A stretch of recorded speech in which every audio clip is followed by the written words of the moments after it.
Welcome back to Knowledge in the Word. Well, the warfare continues in your life, I'm sure, and in mine. In the world, that is a for sure prophesied deal right there. I'm telling you. Well, have we had any city with the aliens yet? I don't know. That's still on the board.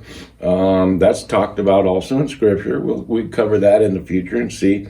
Boy, we must be really saying something, because we're such a little power structure over here. But guess what? We're still part of a big power structure where God gives mouths to men to open up their minds to see if they want to follow them or follow truth. That's what's attacked today, truth. And we talked about this on this show. We've had 6 to 7 of our videos. As if you followed us, you know what's happening here. And I thank you. And so that's why we come back. Because the fight has to continue. You do get worn out of this. You have 300 videos, they take 90%. You have 200, they buy next morning. I'm down to 10. But this happens not only to me. I'm going to show you something today just because of men's words. And both these men are interesting. And I've only followed the one recently. His name's Andrew Tate. Now, he's been on Piers Morgan recently. He was a kickboxer, I presume, and I followed up on him, and I was kind of surprised on that. But this man's been accused of a lot of stuff, kind of like Jesus was accused of a lot of stuff. I don't care about your religion. I do in the sense for your soul. If you want to choose to be bound by something, that's fine. That's what religion means, to be bound, okay? Now, we're kind of being bound by some powers that are against God and Christ and truth, and it's a big time with the truth. That's why spirit of antichrist is here. Christ was truth. The disciples were locked up for speaking truth, okay? Now, I've heard about Facebook jail. I don't have Facebook. They put you in you're a bad person. You said something. Well, that's all that we're talking about today is people's words. Tucker's gone for his words that he said. His words were different words than those that stand in justice and righteousness. I want to show you 2 pieces today. Now, the first piece I want to show you is a conversation with both these men. God is brought up. Now, I believe Andrew Tate is a Muslim, but he doesn't mention Allah, but I believe he is. But he speaks he's not a dedicated one. I wouldn't say. I don't know. Maybe I'm wrong on it. Great conversation. Listen to both men. Now, Alex Jones. Now, these 2 men, Alex Jones is the most banned man anywhere. He's not even allowed to be back on Twitter. I mean, Elon is so hardcore still on him. He understands. He did a great interview over on Peter Bettman. I don't want to get his name wrong. Great interview recently. He's been coming around. Now, he's been banned for years. What got him in trouble was his principalities that he picked on. When he picked lock her up, and flew it over that Democratic,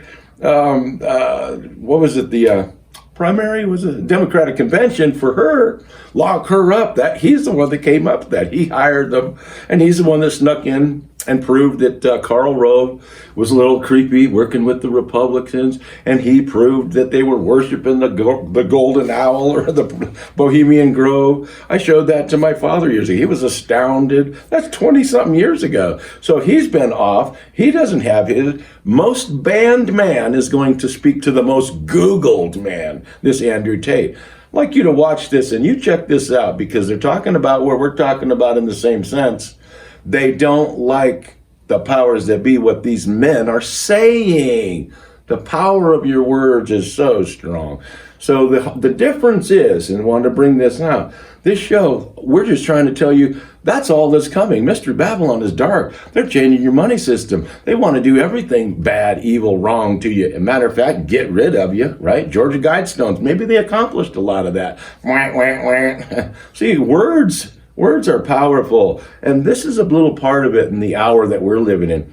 2 Peter, I believe, 2:12, it says to stand fast in the present truth. Present truth is we're dark times. They're going to even speak about it even for themselves.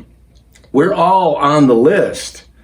Thank God we're on God's list. That's the big point. So they do shut you down. They shut down the apostles and prophets for speaking truth. And that's kind of where we're coming to now. We've proven to you and shown they're arresting pastors, truck drivers, just because you don't want to take a stinking shot, for crying out loud. So we're in a war, and we want to continue to encourage you. That's the real war. Check this piece out.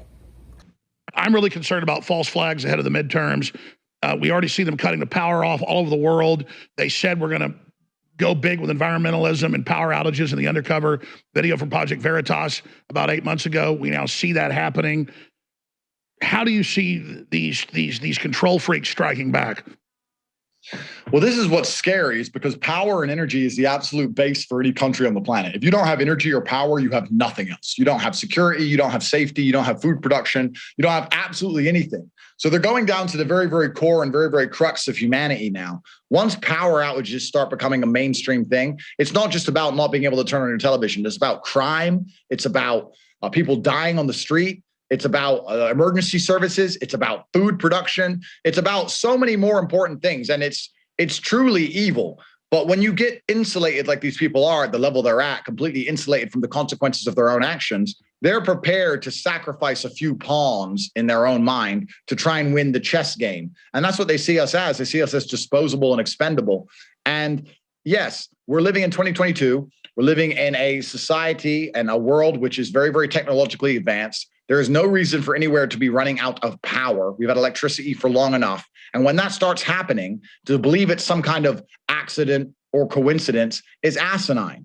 It is impossible in the current world we live in, with all the current resource and all the smart people on the planet, and the fact that we all know we need electricity, and the fact that we had all the electricity we needed in the 80s, to now be here 40 or 50 years later and say we can't generate electricity. That is clown world fantasy. And the globalists said they were going to cut the power off. They cut off thousands of coal power plants here alone, while China builds 3 a week. I think that it's very, very important that we understand, if we do not hang together, we will hang one by one. And it's important for people to sit here and think, well, he got banned, maybe he was too extreme. This guy got banned, maybe he said this one bad thing once. He got banned, maybe the media has a point. They don't have a point. If they had a genuine point and they weren't afraid of open debate and discourse, then nobody would be getting banned at all. And they're pushing things far too close to the barrier, and they're doing that on purpose because they fear different ideas. I do believe that God has a plan for the world, and his plan is not to allow these people to completely and utterly burn it to the ground. I do believe that we're in a period of a redemption arc for humanity, and things have gotten dark now, but a ball always hits the bottom before it bounces to the top. But it's very important the people who are awake and the people who understand not only try and educate as many people as possible, but also support each other, and also support the leaders like yourself and like myself, who are out here taking on the risk and the responsibility of being completely deplatformed, depersoned, having serious threats on our safety and security to try and tell the truth. It's been a very interesting few years, and we've seen what happens when people don't have a voice and don't stand up and try and repel against these systems. I really do think that the acts that have happened across these last few years in the name of trying to save lives for COVID have been genuinely criminal. And I don't think they would have tested this kind of system or tested this kind of censorship and repression to just stop it and go back to normal. I think it was a test of a system, and they intend on coming in harder than ever before with some new story and some new excuse later on down the line. And it gets to a point where you finally have to stand up and realize that you cannot run from what is going to come to you. You cannot escape it. You cannot hide. You cannot deny it. You get to a point where you understand you need to find people who are like-minded and stand up. And the best way you can stand up at this current point in time is just to educate others and just to highlight the injustices which are being purported by these systems. My banning was absolutely and utterly unjust. I never broke any terms of service. They know that. The whole world knows that now. And the public sentiment is on my side. And the more people talk about this and the more people discuss this and tell others and educate others, the harder it's going to be for them to keep this curtain, this iron curtain of theirs, over the truth, because that's all they truly want to do. They have shut us down. This is warfare against the West, because the Western ideal cannot operate when the globalists have all these other countries under slavery. People will aspire to Western freedom, and so it has to be gotten rid of. Can you speak to that? Oh, yeah, completely and utterly. And they have to change society and change the basis on which society is run. Society was run in the West on the premise of freedom. You can come to the West, and if you comply with the law, we will provide you with freedom.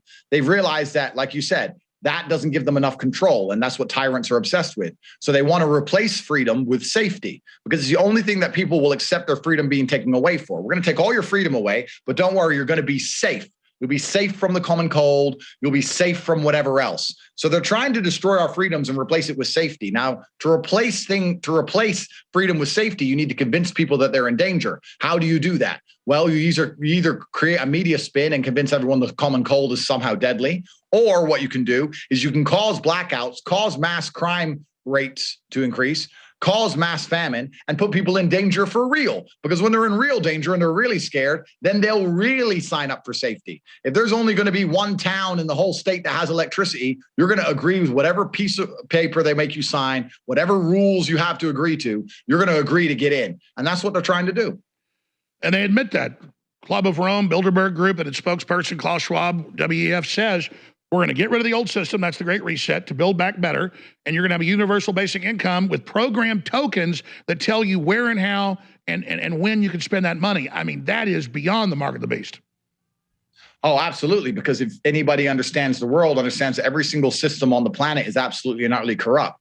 The judicial system's corrupt, the law system's corrupt, the medical systems are now corrupted. Everything's corrupt. So any system that involves humanity at any level is going to have a degree of corruption. And if you think they're going to give you these tokens and it's going to be somehow fair and non-corrupt, you are a idealist at best and an idiot at worst, probably a combination of the two. I often say to people, if you go to a poker game and there's no referee and there's $5,000 at stake, do you think people would cheat without any kind of referee? And people say, well, yeah, probably. So if you understand that people will cheat in a poker game or a basketball game for menial amounts of money without any kind of judge or referee, how are you going to sit and then believe that the most powerful people on the planet to control nations and control entire populaces are not going to cheat and bend the rules? Of course they are. This is human nature. That's absolutely what they're going to do. They're not going to risk losing. So they're going to cheat and lie and be corrupt their entire way. That's the only thing they're interested in, is absolute and utter power. In that opening chapter of Isaiah, you had the heads that were the prophets and the priests and the kings were supposed to do righteousness. What we have is justice, Department of Justice, Department of Injustice. We know that. Watch this insanity, a compilation of what's taking place in your country and your nation. These men should be standing for righteousness, lawfulness, nothing but like Lady Liberty, blind. Oh, got cocaine in the White House. We got a laptop with the sun over here. This man, oh, he cleared some record. Let's go after him. This is an absolute joke. It's called Revelation. Now, check this out. Now, these are the leaders of justice and righteousness to close this show out. This will be wiped off too. Thank you for keeping to subscribe. Go over to Rumble or continuing to subscribe. And we thank you for sticking with us. We don't know how long we're going to be here. They're going to take the whole thing off. They did this to the Epoch TV, the Epoch group. I get the news show. Took the whole show off. I was going to have that piece for you. But we're in a war. You keep fighting that good fight. Thanks for sticking with me. Go over to Rumble and keep that going. Never know how long we'll be here. God bless.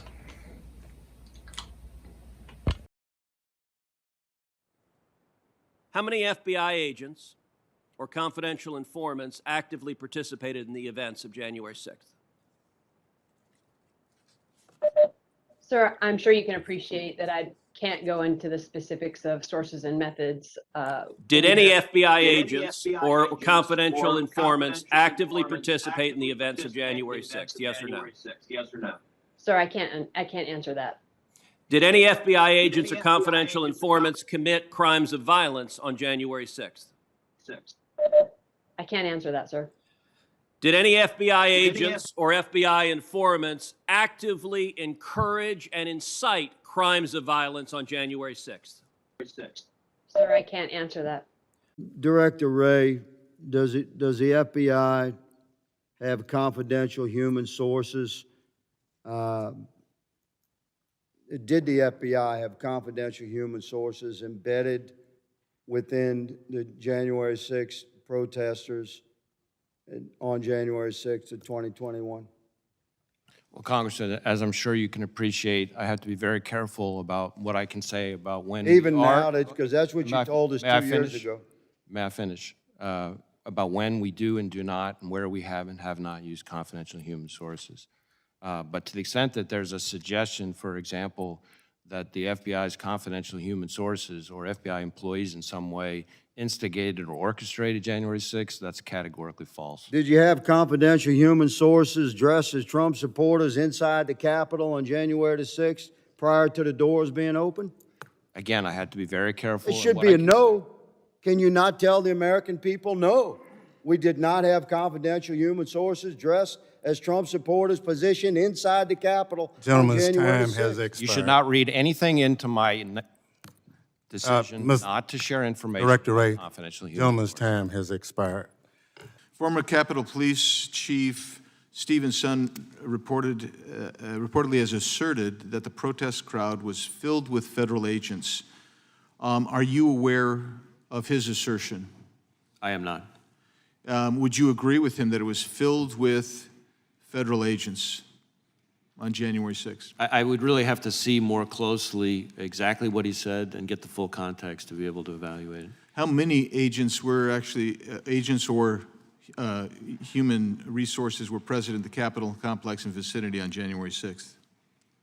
Well, again, it's going to get confusing because it depends on when we deployed and responded to the breach that occurred. Obviously, how many were there under federal agents?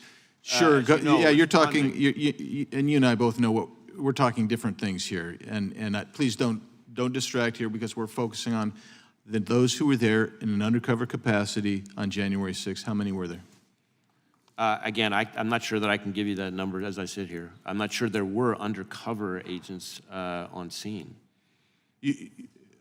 I find that kind of a remarkable statement, Director. At this point, you don't know whether there were undercover federal agents, FBI agents in the crowd or in the Capitol on January 6th.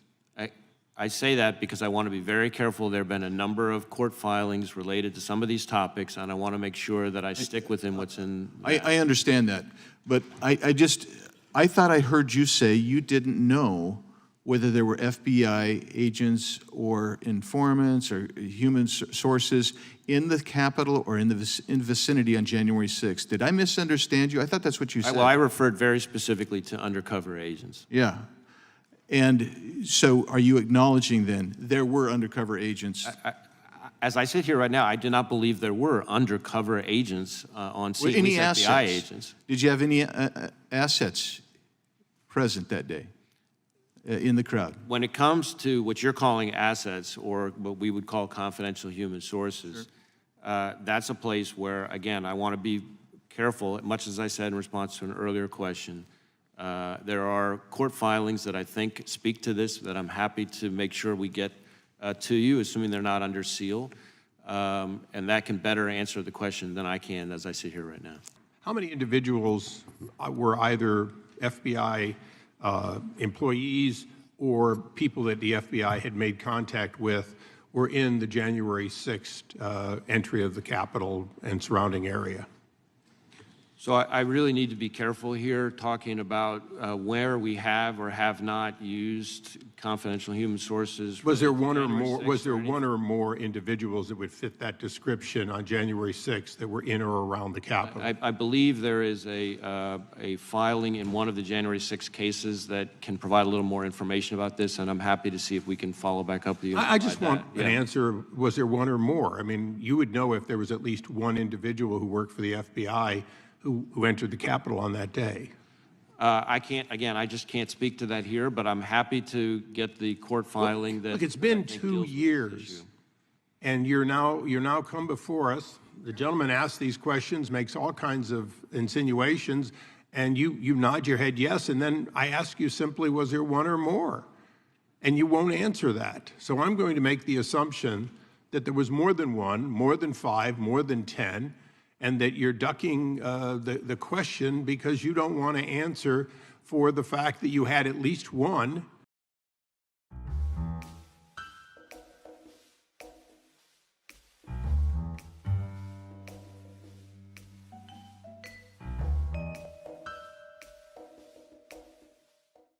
I mean, again, we know from the testimony of the FBI director that there were intelligence, whatever you want to call them, operatives, people who were in contact with the FBI were in the crowd that day, not identified as such. Would that information have reached you. Would you know about that? So it's interesting you asked that, because within a few days of January 6th, I had a media reach out to me and go, "Hey, you aware FBI had undercovers in the crowd?" I was like, "Oh no, they would have told me." I had Steve D'Antonio that had Washington field office on a call the day before. Didn't say anything to me about it. And now to see that they allegedly, according to the GAO report, had 18 operatives in the crowd, that's a lot of operatives. So when you look at the intelligence, intelligence was handled differently than any of those big events that we talk about, especially for a big event that we see now, the threat stream that was associated with it. You know, whether it was IMF, World Bank, you remember the 2000 Very, very IMF, well. pretty I was there for that. Yeah. 2000, the Bush inaugurations, the violence with that. We would have had an executive briefing with the FBI, would have been called into a SCIF, all the local chiefs saying, "Hey, this is the type of stuff we're seeing." There would have been what's called a JIB, a Joint Intelligence Bulletin, pushed out. None of that was done this time. No conference call. I mean, it would have been usual for FBI to host a regional conference call. But you think 18 is a lot for that kind of event? I think so. I mean, I would think so. And the fact that we weren't aware, and I think DHS is now saying they had a number of HSI, Homeland Security Investigations people in there as well. So it sounds like a number of the intelligence agencies had resources in the crowd. So it was in the parlance of the internet, it was crawling with feds. I would say there's a fair amount of law enforcement in the crowd. That's what it now appears when you add the 18, and I think DHSI said they had 20, possibly 20 out there, if not more. That starts turning into a lot of people.